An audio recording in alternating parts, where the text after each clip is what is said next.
In the first mission, our goal is to defend Strombrad from the orc slavers, and we don't go exploring the map, we just rush in as fast as we can. And since we're just defending Strombrad and we're not defending the civilians, and that's not our objective, it's okay that we run past someone that just died there. Lead the orcs out of the city and then execute them right by the walls. The next mission, after building a base, Arthas finds some dwarves, and they just admitted that they're poaching black drakes. Arthas won't tolerate this. Black drakes are an endangered species, and Arthas will enforce the law about protecting endangered species. And the footmans are helping Arthas punish these dwarves for their poaching. We must protect our black drakes. They're an endangered species. Meanwhile, I had plenty of peasants at home, and since the whole reason we're here is that the orcs were killing civilians, I thought the most reasonable solution is send a bunch of civilians directly towards the orcs. These peasants probably wanted some protection from the military, but the footman reminded them that they can do their own fighting. So they build a town hall. They can work together for this, so town hall should be done pretty quickly.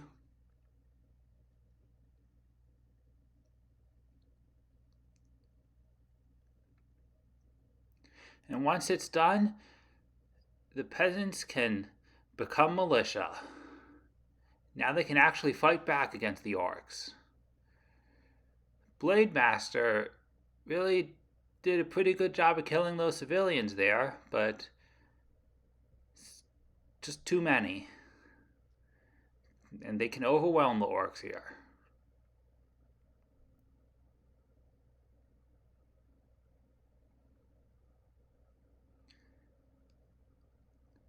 And it'll be a while, but eventually the militia can win this.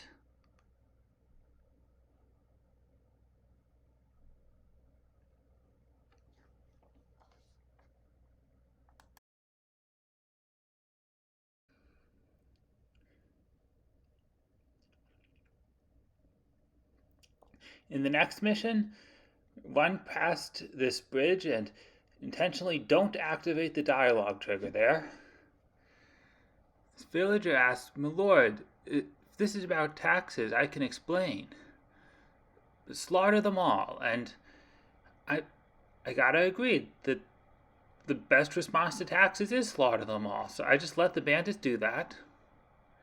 Then, later on, near the end of the mission, I stack a bunch of dialogue triggers, including the one from the bridge I passed earlier, and the dialogue of these priests when I rescue them. And while I'm doing that, my army's just running past things. Gotta go for the responsible necromancer here, Kel'Thuzad. And I thought that I could kill him here, but apparently he just lives with 0 hit points. So Arthas learned the lesson that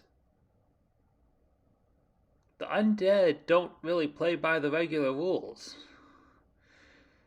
In the next mission, I find a waygate, and then I send a water elemental into the enemy base as a distraction. It'll die, but it did a good job of distracting them. And then Arthas just runs through. With Divine Shield on, Arthas can survive just fine here. And then I find the other end of the waygate and activate it and bring my troops through. Jaina conveniently teleported to Arthas earlier. But now with my entire army on this side of the enemy base without actually going through, I can start destroying the forest. And this mortar team does a good job of clearing a nice path through the trees. I was a little worried about enemies destroying my main base, so I started making another building there. And then, even though I don't see Kel'Thuzad, the location is shown on the map, so the mortar team can just use the attack ground command and kill Kel'Thuzad. And in the next mission, the goal is to survive 30 minutes and send a peasant to the corner, escorting it with my army, and build a structure there so that I don't lose. And then I build some towers so that it can intercept the caravan for the bonus objective. Cannon towers are really strong, but I built an arcane tower since it's good against the necromancers and a little cheaper. And once the meat wagons are gone, the bonus objective is complete, but that's fine. Then for the rest of the mission, my plan is Arthas just stands here, and sorceresses repeatedly cast invisibility on him. For now, they're pretty safe since the only ranged enemies are necromancers, but later I kill some trees so that they can safely stay out of enemy vision. Don't want to risk too many ranged enemies hitting my sorceresses. And I probably cast invisibility way more often than was necessary here, but not like I was doing anything else. Near the end of the mission, just still casting invisibility on Arthas pretty often, and enemy units are just stuck. And Arthas just noticed that their numbers seem limitless. In the next mission, we meet Mal'Ganis. We start a fight in the center of town, kill the ghouls that accompanied Mal'Ganis, and then we run away. We're leading Mal'Ganis to somewhere better. And we just arrived. This fountain of health should keep them busy. We can leave 2 knights behind and they can distract Mal'Ganis basically for the entire mission. Then I start building cannon towers and mortar teams directly in front of the enemy base. But I still gotta move my knights around so that they don't die. Later I got more cannon towers and mortar teams ready, so I can start hitting the enemy base with my mortar teams. And when enemies come close, I just let the cannon towers handle them. Except the meat wagons, which gotta use my mortar teams against them. But eventually destroyed enough of their base and can bring Arthas in and actually start destroying their production structures. Once the base is destroyed, the rest of the mission is really easy. Just destroy the buildings and the civilians with the mortar teams.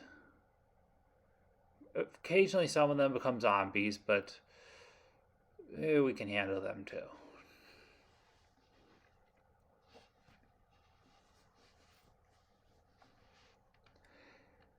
Then we just chased Mal'Ganis to Northrend for the next mission.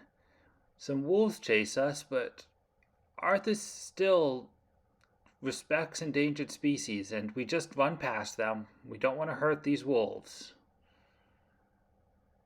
Then, after we get our base, we go around to the back of the enemy base and attack them here. It'll be a while, but eventually we finish the bonus objective and destroy this base. And after I got a nice army, I just wait until the enemy attacks my base, and instead of defending my base, I just send my army directly to the enemy base. And since they just sent their army attacking my base, their base isn't so well defended here. Get my army in. Although combat's a little slow, we eventually destroy most of their base. Get the siege engines in the front and win easily. The next mission, start with Arthas, Muradin, and 2 mortar teams, and we run past a mercenary camp. The mercenaries were all busy standing on a cliff somewhere on Char, so didn't hire any here. But it's fine. The heroes are so strong that they can do most of the fighting, and you still need the mortar team since they can actually hit the boats, which is the whole objective. And then later, near the end of the mission, it actually becomes a pretty hard fight. This is kind of the only difficult fight in the mission. So instead of actually winning this fight, I sneak past a mortar team, get that mortar team right next to the boat, and then Arthas and Muradin kind of just run away and hide. Well, they might not win this fight, but they sure can survive it until the mission ends. The next mission,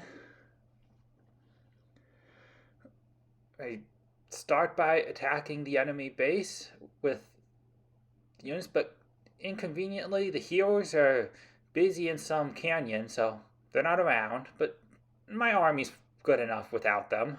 Destroy the enemy base, and since my army wasn't defending my base, the enemy did a pretty good job of attacking it. But I built some cannon towers and they helped defend pretty well. Then my army, after defeating one enemy base, goes to the other side and attacks this next enemy base. This is a really weak base, but just gotta be quick before someone else comes. And later, I start gathering money and defending my base with cannon towers, and most of my army died earlier, but I'm using siege engines for their anti-air here.